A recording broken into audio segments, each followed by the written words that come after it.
Pamela Anderson was mobbed by a media scrum as she arrived in Mumbai ahead of joining India's Big Brother house. The 43-year-old actress, most famous for her role as a lifeguard in TV show Baywatch, was surrounded by hundreds of photographers and camera crews trying to catch a glimpse as she came through the airport. She's due to join the remaining contestants of the reality show Bigg Boss, with housemates including Bollywood actors, a wrestler and a former bandit.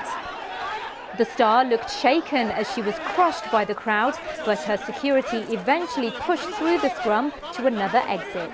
Oh